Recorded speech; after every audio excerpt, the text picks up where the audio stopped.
te féliciter. Je pense que ce concert de casserole est simplement un référendum. C'est un référendum parce que la majorité des Sénégalais étaient sortis hier et toutes les composantes de la société. C'est-à-dire tous ceux qui ne pouvaient pas venir à nos marches, tous ceux qui ne pouvaient pas venir à nos meetings, ont manifesté à leur manière hier. Et à l'unanimité, je dois dire, ñaar rek moo amoon ñi nga xam ne seen qualité de vie seen jàng joxu leen ko, seen qualité de vie seen taxawaay joxu leen ko, seen qualité de vie li ñu jariñ réew mi joxu leen ko, ñooñu rek ñoo nekk ci jàmm. Waaye démb concert de casserole bi képp koo xam ne am nga lu la naqari comme ni mu leen ko demandé woon rek wan nga li la naqari. Yamuñu ci concert de casserole mais dañ ko booleeg ay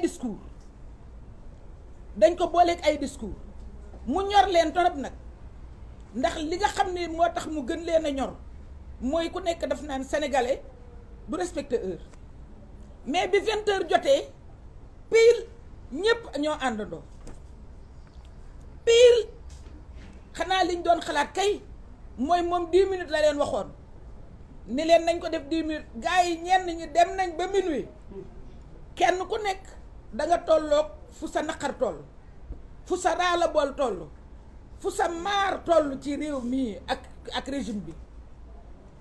ñii joytu nañ ndox mi, ñii joytu nañ courant bi, ñii joytu nañ jàng mi, ñii joytu nañ éducation bi. Et je trouve que c'est une bonne alternative pacifique pas devant la répression sanglante de ce régime. Di rey, di xaañ, di dóor, di gaañ, hôpitaux yaa ngi fees, di jàpp nag di jàpp te jàpp boobu léegi amatul xàjjeeg seen. Léegi dañuy cibler ay nit ci kaw nu mu leen neexee ñu jàppale. Attaqué nañ suñu liste nationale léegi ñu ngi dem ci département yi, xam naa ne leader yi dinañ ci dellu si. waaye ñu ngi koy wax ni ko li muy def xam nañ ko. Liste nationale bi moo tey lim ci def parce que comme dama koy wax te duma ko noppee di ko wax, vide juridique mësul nekk sanction pour benn liste. D'autant plus que loo xam ne dañ ni booy invalider candidature bi mais mënul toucher recevabilité liste bi. Loolu yëpp waxuñu ko. Léegi nag mu ngi dem ci département yi, surtout département yi ko gën a poser problème.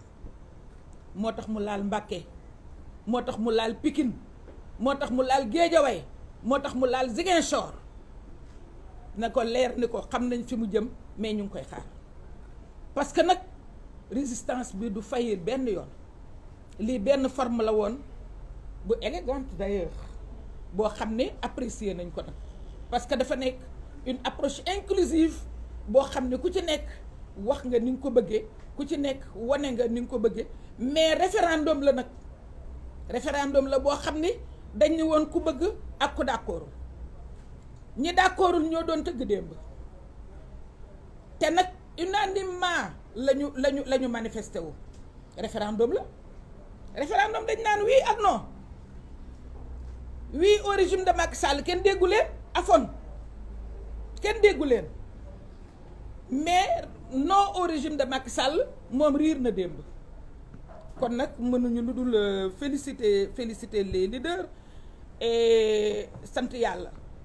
Dégg naa ci presse bi sunu ay collègues yu ni dañu dugal lettre pour wax problème mu les députés de Yewwi. Xëy na ñoom ñu ëpp ñu chance waaye loolu def nañ ko defati ko. Ku nekk xam na ni assemblée nationale li neex Macky Sall lay def.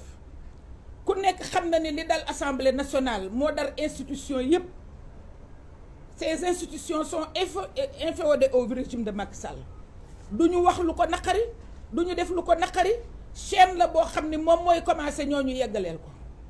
Xanaa assemblée bu doon protéger kenn wala muy demander ñu bañ a attaquer kenn wala muy demander ñu libérer kenn texte yi prévoir nañ ko xam nañ ko waaye xanaa kon député buy def liggéeyam ñëw demander question d'actualité rek à un ministre qui a reçu plus de 100 milliards ni ko joxe ci ay explications ñu defal ko menace de mort xanaa kon assemblée addu ci te député ba bind ko lettre amul benn yoon boo xam ni assemblée mës na prononcé wu benn député du ma ko yemale rek ci député opposition parce que mësu koo defal benn député prononcé wu demander la libération de benn député du ko def parce que kiy tëj mooy tëj te koo ko yëlif assemblée kon nag du ko demander mais du tee def nañ ko dinañ ko signaler pour remercier leen ci donte ni yëguñu ko mais dégg nañ ko dinañ leen ci remercier donc li nga xam ni moom moo ci injustice boobu nga xam ne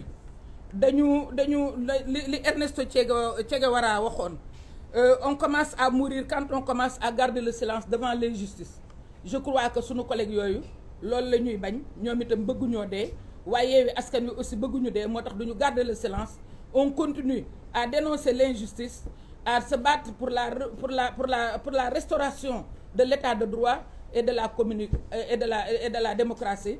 Bravo les leaders de Yewwi Askan Wi, bravo le peuple.